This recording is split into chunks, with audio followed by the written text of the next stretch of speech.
पूज्य श्री भारतानंद गिरि जी महाराज से मैं निवेदन करती हूँ कि आप अपने वचनों से हम लोगों को कृतार्थ करें। पूज्य श्री भारतानंद गिरि जी महाराज।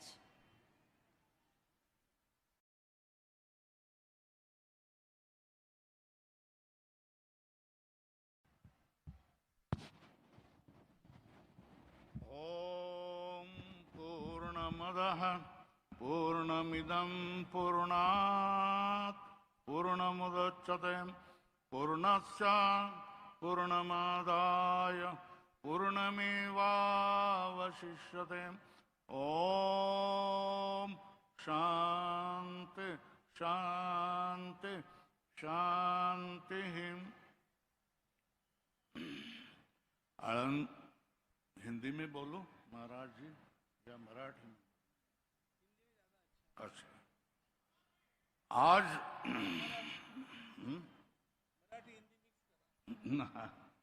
आज कथा भी हिंदी में चल रहे हैं, वक्ता भी हिंदी में बोलेंगे, तो मैं हिंदी में बोलता हूं।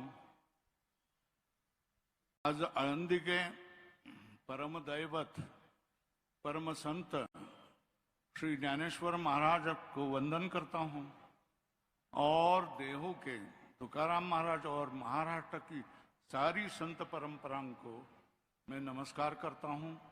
यहाँ जो आप महानुभाव आए हैं सब लोग, उनको भी मैं नमस्कार करता हूं। आज श्री स्वामी गोविंद देव जी महाराज, इनके 75 वर्ष पूरा होने पर ये महोत्सव मनाया जा रहा है और इस महोत्सव के लिए हम सब लोग इकट्ठे हो गए हैं। और ये तो आज का सम्मेलन है, 7 दिन में कितने लोग महानुभाव आएंगे मुझे मालूम नहीं है, मगर एक खासियत मुझे मालूम पड़ रही है यहाँ कि स्वामी गोविंद देव गिरि जी के हृदय कितना बड़ा है, इसका अनुभव साक्षात्कार मुझे यहाँ हो गया है।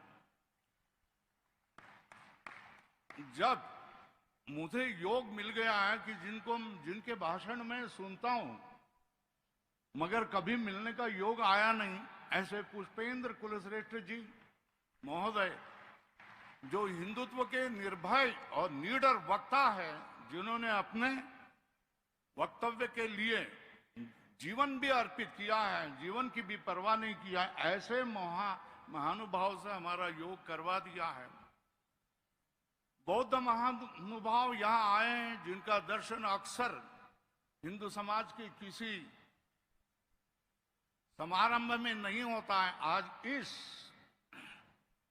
व्यासपीठ पर हमारे बौद्ध महानुभावों को भी हमारे साथ बैठे हुए देखते हुए मैं गौरवान्वित हो रहा हूं।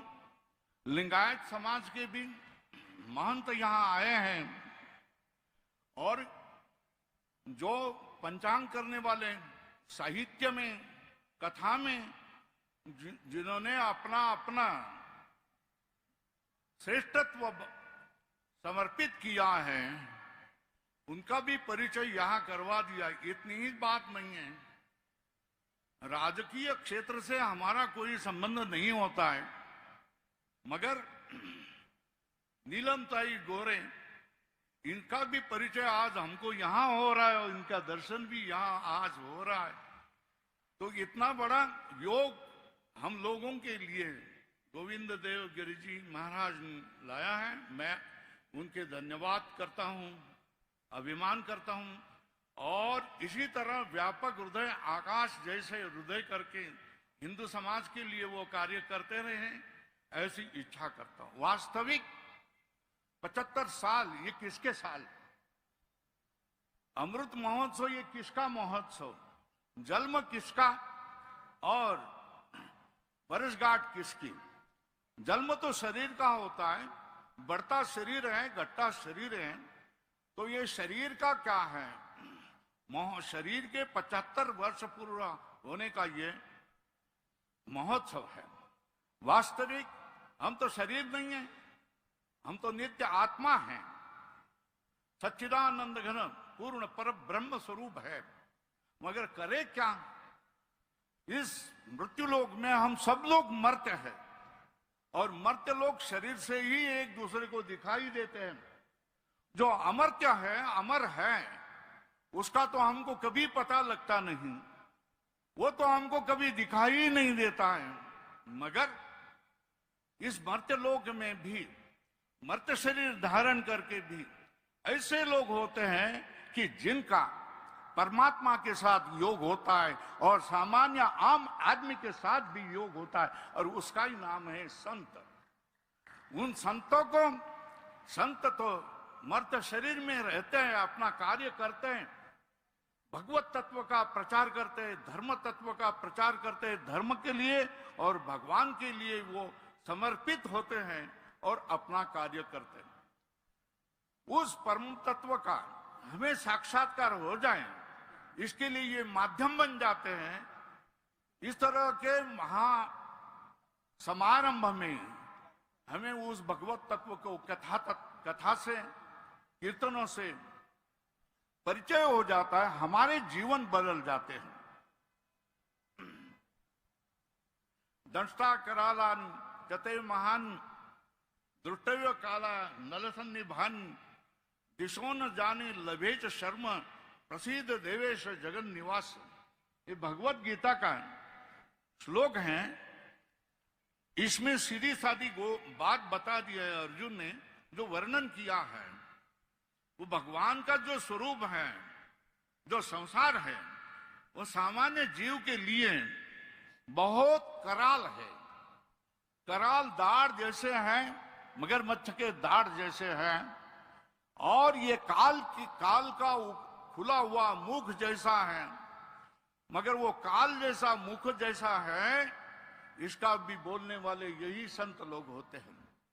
और प्रसिद्ध देवेश जगन निवास, हे जगत के मूल कारण, प्रसिद्ध हो जाए, प्रसिद्ध हो जाओ, प्रसन्न हो जाओ, प्रसन्न हो जाओ, क्योंकि मुझे दिशा का भी ज्ञान नहीं है, मैं कौन सी दिशा से जाऊं इसका भी मुझे ज्ञान नहीं है, और मुझे इस जीवन में सुख और समाधान भी नहीं मिल रहा है। तो ये सबका प्रदान करने वाला, हमको तत्वज्ञान देने वाले, हमारे जीवन एक समाधान पूर्वक संतोष पूर्ण करने वाले ये महानुभाव होते हैं, संत होते हैं। और ये संत हमारे सामने जीते जागते बोलते हैं, हमको निर्भय करते हैं, हमारा स्वरूप बताते हैं, हमारी असलियत बताते हैं, हम स्वयं कौन है ये बताते हैं, और हमारे जीवन में मुक्ति का लाभ इसी जीवन में हमको दे देते हैं। इसलिए इस मर्त्य शरीर में होने वाले देवों के अवतार संतों का महत्व होता है। और ये संत हमारे लाडले होते हैं, संत हमारे प्रिय होते हैं। संत के पैरों पर क्या क्या न्योछावर करूं, ऐसा हर किसी को अनुभव होता है, जिसको संत का अनुभव आया है और जिसका जीवन बदल गया है। ये स्वामी जी के 75 वर्ष के अमृत महोत्सव है। बहुत बड़े महानुभाव यहाँ आए हैं, उनको बोलने का भी अवसर देना चाहिए और थोड़े में ही भाषण करना चाहिए, ये नियम है। गोविंद देव जी कुछ वर्ष के पहले हमारे यहाँ आते थे। हमारे आश्रम की बहुत बड़ी समस्या है, पानी की उन्होंने दूर की है। इसलिए व्यक्तिगत दृष्टि से मैं उनका बहुत ही आभारी हूं। वो यहाँ वहां महाराष्ट्र में प्रचार करते थे, तो हम हमारी समस्याएं उनको बताते थे, और उनका दातृत्व हृदय इतना महान कि बड़े चाव से, बड़े प्रेम से सबको मदद करते थे। आज वो बहुत बड़े हो गए। आज राम मंदिर के ट्रस्ट के कोषाध्यक्ष वो बन गए हैं। बड़े बन गए ना, तो मेरे भाव आप समझ जाइए कि जब कृष्ण भगवान गोकुल से मथुरा जा रहे थे, तब ग्वालों के जो भाव थे ना, वही भाव हमारे भी है। हम महाराष्ट्रीय लोगों के हैं कि आप बहुत बड़े हो गए और हम आपसे आपको हमारा साथ संयोग नहीं होगा, इसलिए दुख भी है। मगर आप बड़े होंगे, बहुत बड़ा धर्म कार्य कर रहे हैं, आपकी शक्ति, सामर्थ्य, योग्यता योग्य दिशा में जा रहा है, और हम चाहते हैं आपके इस शरीर से हिमालय जैसा कार्य हिंदू धर्म के लिए हो जाए। देश विदेश में जाने का सामर्थ्य और योग्यता आपकी है। आप अच्छे वक्ता हैं, आपका हृदय आकाश जैसा बड़ा है। अंतिम में मैं जाते समय, वाणी को विराम देते समय महाराज जी को एक विनती करने वाला हूं। वो विनती करने वाला हूं कि आप देखेंगे कि हमारे हिंदू धर्म के एक विभाग हमसे ही शत्रु जैसा व्यवहार करने लग रहा है। हमारे लोग हमारे विरुद्ध होने लग रहे हैं। जो वंचित थे, जो पीड़ित थे, जो दलित थे, जिनको धर्म और सबसे क्या किया था, दूर रखा गया था, उन सब लोगों के लिए आप कुछ करें। उन लोगों को हिंदू धर्म के मंदिरों में प्रवेश मिले, उन लोगों को हमारे साथ क्षमता जो है वो दूर हो जाए। उन लोगों के लिए कार्य, हम लोग जो कार्य करते हैं, जो जानते हैं उनके लिए ही कार्य करते हैं। जो बड़े बड़े लोग हैं उनमें ही हम लोग कार्य करते हैं। वंचित और पीड़ितों में आज हमको जाने की जरूरत है। सारे धर्म समुदायों को, सारे धर्म महोदयों को, महानुभावों को उस वंचित, पीड़ित, आदिवासी, दलित इन समुदायों में जाने की जरूरत है, और उन समाज के लिए हम लोगों ने कार्य करना चाहिए। ऐसा बड़ा मन, विशाल मन, आकाश जैसा मन स्वामी गोविंद देव गिरि जी का है, और शक्ति, सामर्थ्य, ताकत, योग्यता, वक्तृत्व, ये सब गुण उनमें हैं। तो मैं ये विनती करूंगा कि जो समाज वंचित है, दलित है, पीड़ित है, जो हिंदू धर्म से बाहर अभी तक गया नहीं है, जो राम का भक्त है, उन सब लोगों को उनके पूर्ण रूप से अधिकार मिलने चाहिए, और उस अधिकार के लिए आप कुछ करिए। ये मेरी प्रार्थना है। ये मेरी प्रार्थना आपको बड़ी विचित्र लग रही है, मगर मैं हिंदू धर्म के विषय में सोचने वाला हूं, और सोच रहा हूं कि आगे भविष्य में क्या होगा। हमारे लोग हमारे देश में जन्मे हुए, हमारे ही रामदास, हमारे ही वामन हमारे विरुद्ध हो जाए, यह हमको अच्छा नहीं लग रहा है। ये भविष्य हमको दिख रहा है, इसके बारे में आप कुछ करें। आज वास्तव में मैं बड़ा वक्ता नहीं हूं, मैं बड़ा काम किया हुआ भी नहीं हूं, मगर स्वामी जी ने आज उनके कक्ष में भी मुझे बैठाया है। वो स्वामी जी का मोटा बड़ा ही मन है। मेरा कोई कार्य नहीं है, मुझे वो क्यों बड़ा मान रहे हैं मुझे मालूम नहीं है। ये सब महानुभावों की तुलना में मैं बहुत ही नगण्य हूं, मैं बहुत ही छोटा हूं, मगर फिर भी स्वामी जी ने उनके कुक्षी में मुझे क्यों बिठाया है, ये मेरे समझ में नहीं आता है। वो स्वामी जी को ही मालूम है। तो आज इसको वाणी को विराम देता हूं। सबके लिए धन्यवाद। स्वामी जी के लिए शुभेच्छाएं कि वो देश विदेश जाके हिमालय जैसे बड़े हो जाए और हिंदू धर्म के लिए कार्य करे। ओम। हृदय से आभार महाराज जी, आपने जो आशीर्वचन हमें प्रदान किए अभी पूज्य स्वामी श्री भारतानंद जी महाराज ने कहा कि स्वामी जी ने मुझ में क्या देखा मुझे पता नहीं, मैं वैसे बोलने वाला नहीं था बीच में, लेकिन महाराज आपका परिचय महाराष्ट्र को होना चाहिए। सारी सन्यास परंपरा में इतने त्यागी तपस्वी पुरुषों का अभाव है जितना त्याग, तपस्या और स्वाध्याय मैंने पूज्य स्वामी जी में देखा है।